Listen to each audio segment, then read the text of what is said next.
ꯃꯌꯥꯝ ꯂꯦꯡꯉꯝꯃꯒꯅ ꯍꯅꯨꯕꯤ ꯍꯟꯇꯛ ꯍꯥꯏꯔ ꯈꯦꯟꯅꯔꯅꯤ ꯃꯥꯏ ꯃꯥꯏ ꯊꯣꯛꯄ ꯊꯥꯗꯔꯒꯦ ꯃꯌꯥꯝ ꯁꯣꯛ ꯇꯧꯕꯒꯤ ꯁꯦ ꯑꯩꯈꯣꯏ ꯍꯧꯖꯤꯛ ꯁꯪꯒꯣꯝ ꯍꯥꯞꯆꯜꯂꯦ ꯌꯥꯝ ꯍꯥꯞꯄꯣꯏ ꯁꯤꯗ ꯌꯥꯔꯅꯤ ꯌꯥꯗ꯭ꯔꯣ ꯍꯥꯞꯄꯒꯤ ꯍꯧꯖꯤꯛ ꯑꯩꯈꯣꯏ ꯁꯦ ꯍꯥꯎꯗꯣꯏꯅꯦ ꯃꯌꯥꯝ ꯑꯩꯈꯣꯏ ꯊꯣꯡ ꯂꯣꯏꯔ ꯃꯇꯨꯡꯗ ꯑꯁꯤꯒꯤ ꯐꯤꯕꯝ ꯃꯁꯛ ꯁꯨꯃꯥꯏꯅ ꯇꯧꯔꯦ ꯎꯇꯤ ꯑꯁꯪꯕ ꯁꯤꯗꯤ ꯀꯩꯗꯧꯏꯕ ꯍꯩꯇꯦ ꯍꯥꯏꯒꯦꯔꯣ ꯁꯤꯕꯨ ꯑꯩꯉꯣꯟꯗ ꯈꯔ ꯇꯧꯔꯅꯤ ꯚꯤꯗꯤꯑꯣꯒꯤ ꯇꯧꯁꯟꯅꯕ ꯅꯠꯇꯦ ꯑꯣꯏꯕ ꯍꯥꯎꯔꯦ ꯍꯦꯜꯂꯣ ꯃꯌꯥꯝ welcome back to my channel good morning ꯃꯌꯥꯝ ꯉꯁꯤꯁꯨ ꯑꯩ ꯑꯗꯨꯃꯛ ꯃꯃꯥꯡꯗ ꯇꯧꯈꯤꯕꯒꯨꯝꯅ ꯉꯁꯤ ꯑꯅꯧꯕ ꯚꯤꯗꯤꯑꯣ ꯑꯃ ꯄꯨꯗꯨꯅ ꯂꯥꯛꯑꯦ ꯉꯁꯤꯁꯤꯅ ꯃꯅꯤꯄꯨꯔꯤ ꯀꯨꯏꯖꯤꯟ ꯍꯤꯟꯖꯥꯡ ꯑꯍꯥꯎꯕ ꯑꯃ ꯊꯣꯡꯉ ꯆꯥꯔꯛꯑꯒꯦ ꯑꯗꯣ ꯉꯁꯤꯁꯤꯁꯨ ꯁꯨꯇꯤ ꯑꯣꯏꯕꯀꯣ ꯁꯨꯇꯤ ꯑꯣꯏꯕꯁꯤꯒꯤ ꯃꯇꯨꯡ ꯏꯟꯅ ꯚꯦꯔꯥꯏꯇꯤꯁ ꯑꯣꯐ ꯆꯦ ꯃꯅꯥꯎꯕꯤ ꯍꯣꯏ ꯆꯠꯂꯦ ꯑꯗꯨꯒ ꯉꯁꯤꯗꯤ ꯍꯤꯟꯖꯥꯡ ꯑꯍꯥꯎꯕ ꯑꯃ ꯊꯣꯡꯉꯛꯑꯅꯤ ꯑꯗꯣ ꯃꯥꯅ ꯊꯣꯡꯍꯟꯗ꯭ꯔꯕꯅꯤ ꯑꯗꯨꯒ ꯑꯩꯈꯣꯏ ꯄꯨꯟꯅ ꯑꯗꯨꯝ ꯆꯥꯔꯅꯤ ꯃꯌꯥꯝ ꯌꯦꯡꯃꯤꯟꯅꯔꯁꯤ ꯃꯣꯏ ꯌꯨꯝꯗ ꯑꯗꯨꯝ ꯅꯝꯃꯦ ꯏꯟꯇ꯭ꯔꯣꯁꯦꯀꯣ ꯌꯨꯝꯗ ꯅꯝꯃꯛꯇ꯭ꯔꯦꯕ ꯀꯥꯎꯊꯣꯛꯇꯅ ꯑꯗꯣ ꯌꯦꯡꯉꯁꯤ ꯃꯌꯥꯝ ꯃꯈꯥ ꯇꯥꯅ ꯑꯗꯨꯝ ꯌꯦꯡꯉ ꯉꯁꯤꯗꯤ ꯔꯦꯁꯤꯄꯤ ꯑꯣꯏꯅꯁꯨ ꯎꯠꯂꯛꯑꯒꯦ ꯍꯤꯟꯖꯥꯡꯗꯣ ꯃꯌꯥꯝ ꯑꯍꯥꯟꯕ ꯑꯣꯏꯅ ꯇꯧꯗꯣꯏꯅꯤ ꯌꯦꯡꯃꯤꯟꯅꯔꯁꯤ ꯃꯌꯥꯝ ꯂꯦꯡꯉꯝꯃꯒꯅ ꯍꯅꯨꯕꯤ ꯍꯟꯇꯛ ꯍꯥꯏꯔ ꯈꯦꯟꯅꯔꯅꯤ ꯃꯥꯏ ꯃꯥꯏ ꯊꯣꯛꯄ ꯎꯄꯥꯏ ꯂꯩꯇꯦ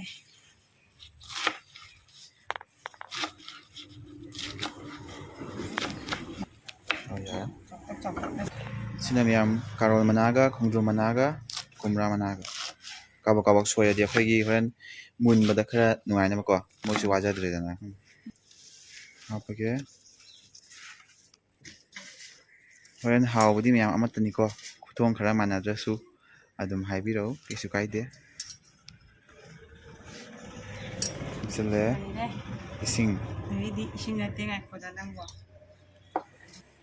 ꯌꯥꯝꯃꯜꯂꯗ꯭ꯔꯥ ꯈꯪꯗꯦ ꯆꯦꯡ hapodum ꯌꯥꯝꯃꯜꯂꯅꯤ ꯌꯥꯝ ꯍꯥꯞꯄꯣꯏ cheng khara hape ꯍꯥꯞꯄꯒꯦ mungan tangai se hapsilage chana tangai haibra kin ꯁꯤꯃꯨꯛ ꯆꯥꯏꯁꯜꯂꯒꯦ ꯁꯤꯕꯨꯗꯤ ꯍꯥꯞꯇꯦ ꯃꯥꯏꯗꯨꯗ ꯁꯤꯅ ꯀꯃꯥꯏꯅ haunabagi mahaugi ꯃꯍꯥꯎꯒꯤ ꯍꯥꯞꯆꯜꯂꯒꯦ mahaugi apam hekta hape yai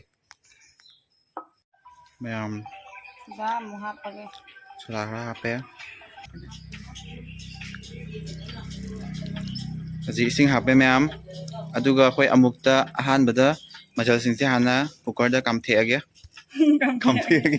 kamthoge ai miko khara fajahan ge haina angale hoji yengasi koi mayam hangdoe hangdoga adum pot lage ko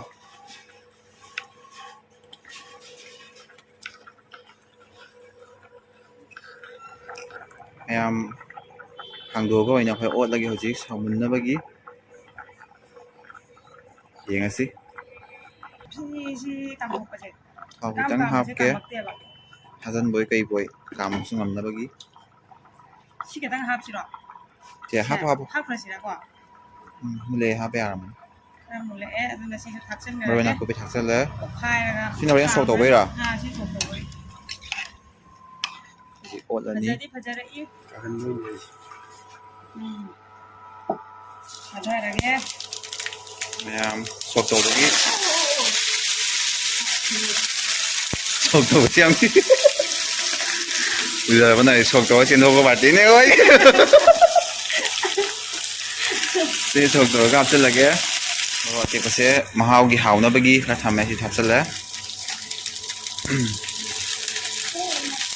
Jadi mayam yare mayam hijilage ꯂꯥꯎꯕ ꯌꯥꯔꯛꯑꯦ ꯊꯥꯡꯒꯠꯂꯒꯦ ꯁꯣꯝꯗ ꯍꯥꯞꯆꯜꯂꯒꯦ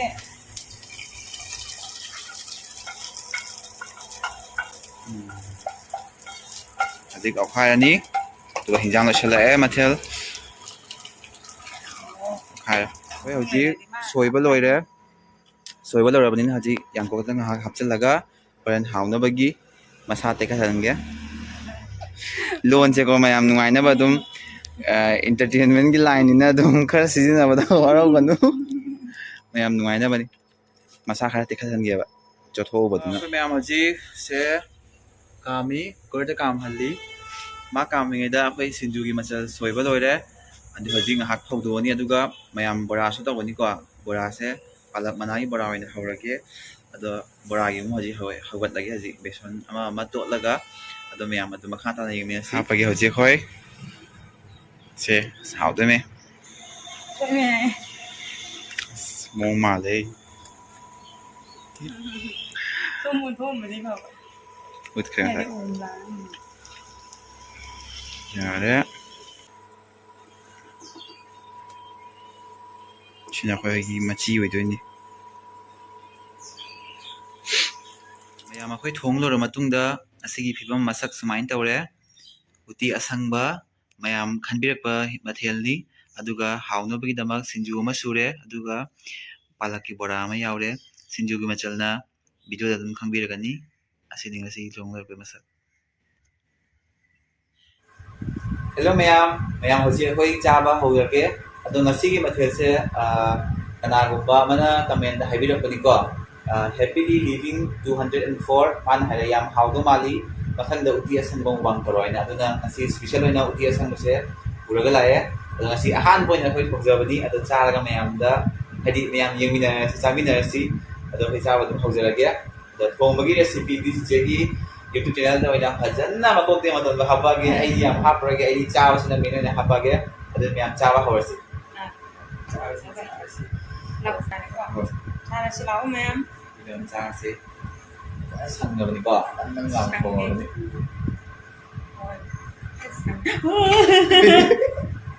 Sidi kedua, sidi sat caro. Wayang mangan wahai hari hari mau siapa mau ngasih ini moro kan gembira ni nau bani sina. Ini nih cik pada bora ni na hana cik tadi mai dia. Oke. Mai kan musan mending ngasih kok orange color tag begitu. Orange sama macam mana? Kan deh ingat. Ini hani mau beli. Aduh macam. Mana kan mulut apa malah. Sana pada ida kerja lah right sini. Ini sangat Hảo em ơi mẹ. Hảo à. Hảo ya sudah.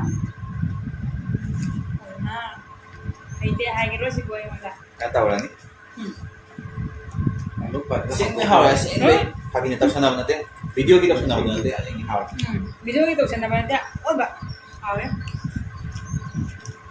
Pagi ini kita nanti main. Hảo à. Ay palang pagbola na ulo may niya. Pagi nanti saya ini suruh sana học được cái là Saya palang sa bora ko. Si sa kana ba ni cha. Alam sa saya mesti ada kayak Lagi ako may tayo na tabi niya. Hảo rồi nhá. Kaya dito.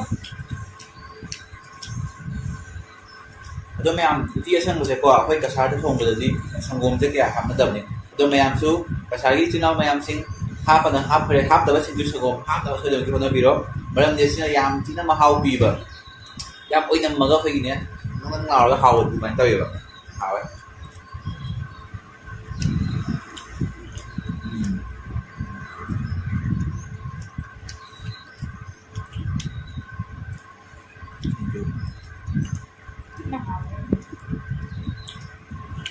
Aham balik pakat lu niya. Lo yung na kasi diyan. Atau malah gaya habis cik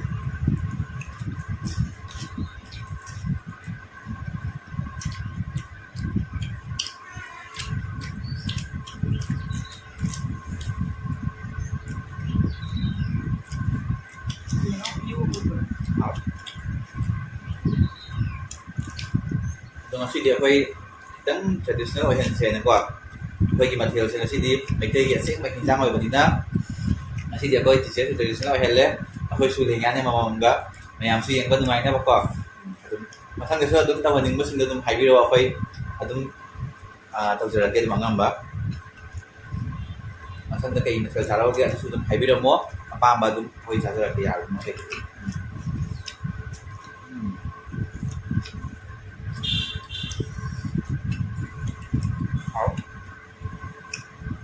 Ang bầu giò cái sườn đó làm sao nên nghe được không? Ang bầu cái gì rồi?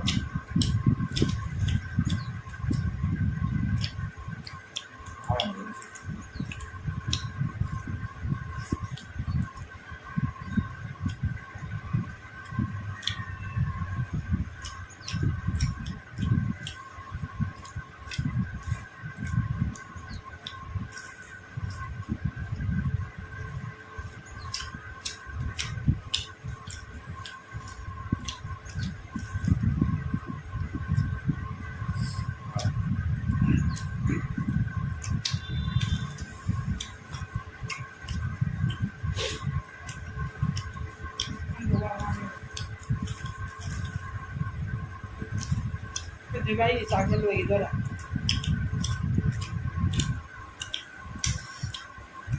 เอาเว้ยเอามัน ดู Là có một thịt. อยู่ตรงนั้นทำมันก็ Ừ. มันนี่เป็นอะไร Vừa này. Áo lên. วิ่งเราเลยมัน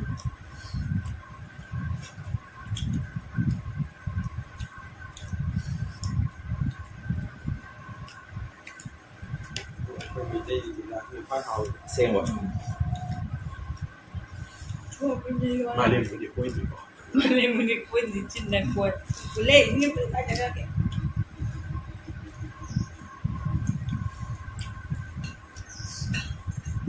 เอา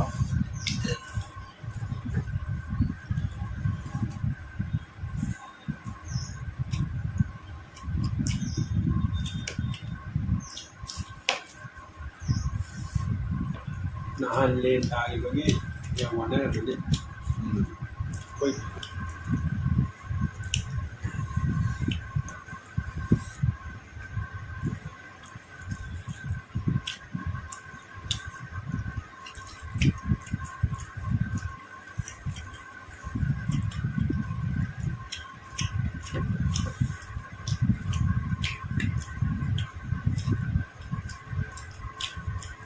Cục gì? Bà lệ nè. Cái cục bà lệ rồi. จ้าเที่ยวนั่น แหละ Quay quay kìa. Ôi, cái lắm mẹ bà. Sao là bà hoàn cả sự sao là. Biết chưa? อืม Bà tiêu bà lệ đấy, cái này bà. Kaya makuy kung siya kasi na hawa do oil ito na makuy recipe da sige channel da pa ni kaya adugi matungin na step by step talaga maya ko dun kong video aduga mahaw do kanga ni akoy ise haisina bra haisina da bra do kanga da mi do Không làm. do tingin na si Cái viên này thì được được.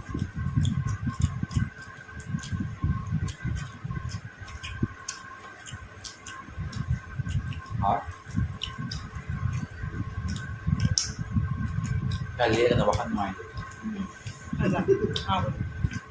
Nhưng uống được bao nhiêu? Rồi không em ha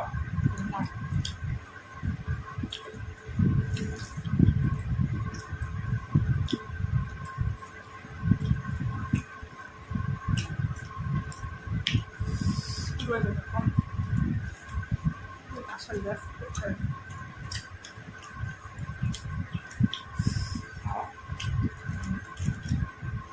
ha Thì cũng phải từ nan man na ăn mình.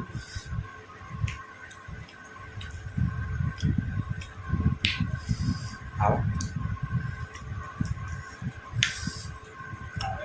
Thay đồ. Ayam, so yun nga nga kale, like, subscribe sa video mo aduga daw na yung music na subscribe sa video na mayam lang share to video hindi asang mase swain ta wadam ni swain sa da mi haw sa da mi เที่ยงเดี๋ยวสุดยอด peng da suya dum khanga da mi mayam ko kyam haw gre se ko mayam adu di mayam sa da sila sige di mathang da mo phang na si bye bye